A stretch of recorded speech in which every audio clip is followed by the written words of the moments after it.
जोङो बेवहाय delegate sitting लादों जोङो आलोचना खालामगासिनो दङ जोङो आलोचना खालामदों माखासे आयदाखौ लानानै धरो जोंहा माबा जालांबाय आन्दलन जालांबाय 1987निफ्राय बहुत मानसि मुंख्लं जाबाय बहुत मानसि जेल खाथिलांबाय बायदि रोखोमनि दुखु खस्थ' मोनबाय गतिके बै समाव जोंहा बड'लेण्ड रायजो जानांगौ होननानै जोङो दाबि खालामदोंमोन आरो बेखौ लानानै जा सोमावसारनाय जादों बेवहाय जोंहा गोबां रोजा रोजा मुंख्लं जालांबाय अनेक मानसि जोंहा थानायाव लांनानै बुख्रुब जादों सुख्रुब जादों लकआवबो जोबनानै दोनजादों ओंखाम गैया दै गैया जेल खाथि नांदों न' बां सावजादों गहपुराव जादों नै खेराबारियाव जादों नै मुदिबारियाव जादों आरो क'क्राझाराव अनेक जायगायाव जादों बेसेबां न' बां सावजानानै बबेबा भुटानाव थाहैनांदों बबेबा अरुणाचल आसाम बर्डाराव थाहैनांदों बेखिनि दुखु खस्थ' जोंनि दाबिया बड'लेण्डसोमोन आसामनिफ्राय गावस्रानानै भारत संबिजितनि जिथु प्रभिजन दङ 2 आरो 3 मथे बे रायजो सृष्टि खालामनायसोमोन खिन्थु जोङो बिएससि मोनबाय बिएससिआव जेबो बे रोखोम थोजासे बेसिम फैयाखिसै जों बेखौ लाथ'दोंमोन मोनसे बेखौ माइलनि खुन्थिया हिसाबै बेखौ जोङो माबादोंमोन खिन्थु बे मोजाङै फुलफिल जायासै बेनिफ्राय बिटिसि सुक्ति जाबाय बिटिआर सुक्ति जाबाय बेवहाय नुनो मोनबाय जोङो बेवहाय 6 शिड्युल होदों इन्डियान कनस्टिटिउसननि 6 शिड्युल प्रभिजन मथे मोनसे काउन्सिल दानायनो खिन्थु बे जोंनि थाखाय थोजासे नङा मानोना फुल पेडेड स्टेट नङाब्ला जोंनो नांगौ गोहोफोरखौ जोङो मोनजोबनो हाया दा बेवहाय धरक हम डिपार्टमेन्ट गैया दा बिटिसिआवहाय पुलिस एडमिनिस्ट्रेसना गैया आरो फाइनान्सियेल पावारा गैया आरो बेवहाय एडमिनिस्ट्रेटिभ पावाराबो थोजासे नङा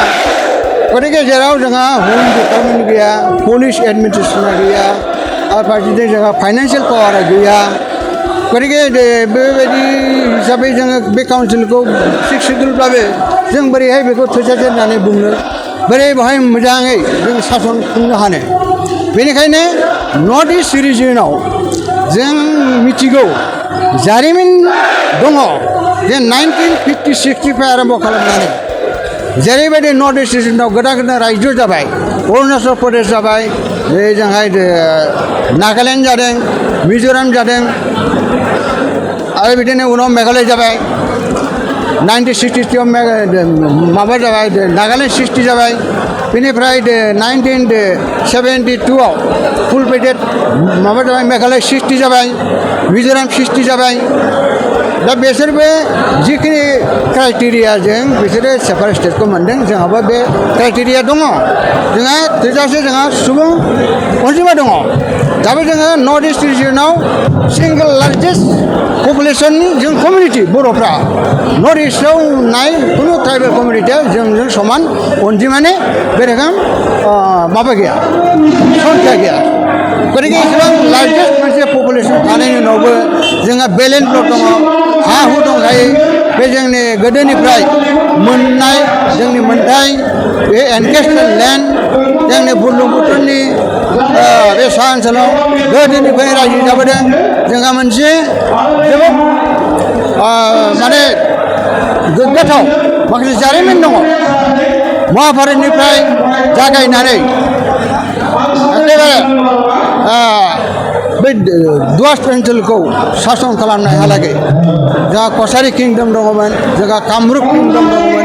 जोंहा कच किंडम दङमोन बेहाय गासैबो केराट'फ्रानो बर'मोन गतिके बेबायदि मोनसे जोबोद गोग्गाथाव मोनसे जारिमिन थासेयावबो जारिमिनारि बिथा थासेयावबो दिनै जों सेपारेट स्टेटखौ मानो मोना बड'लेण्डखौ जोङो मानो मोना गतिके जेरै नर्थ इस्ट रिजियनाव मेघालय 60 जादों जेरै मिज'राम 60 जादों जेरै नागालेण्ड 60 जादों जेरै त्रिपुरा 60 जादों जेरै मणिपुर 60 जादों अरुणाचल 60 जादों बिदिनो जोंहाबो मोननांगौ जोंनि बे दाबिखौ गनायनांगोन गतिके बे एखेबारे लेजिटिमेट डिमान्ड एखेबारे बे कनस्टिटिउसनेल डिमान्ड जोंनि मोनथारनांगौ मोनसे डिमान्ड बे डिमान्ड एबा अधिकारखौ लानानैसो जोङो दिनै बे दाबिखौ दैखांफिनदों बड'लेण्डखौ जोङो दिनै रायखांफिननो गोनां जादों बेखौ लानानै जोङो सोमावसारफिननो आगान सुरनो गोनां जादों बेनिखायनो जोङो प्रग्राम लादों दिल्लीयावबो जोङो थांगोन धरना हैगोन आरो गेजेर गेजेर जोङो बे रोखोम डेमनस्ट्रेसन होगोन मुभमेन्टनि हाबाफारि लागोन जेब्लासिमहालागै आसाम सरकार भारत सरकारा जोंनि दाबिखौ गनायनानै लायो सार नोंथांनि जोङो बड'लेण्डखौ जुदि जाफुंहोनांगौब्ला जोङो जुदि सोमावसारनांगौब्ला जोङो हारसिं हानाय नङा बेखौ जोङो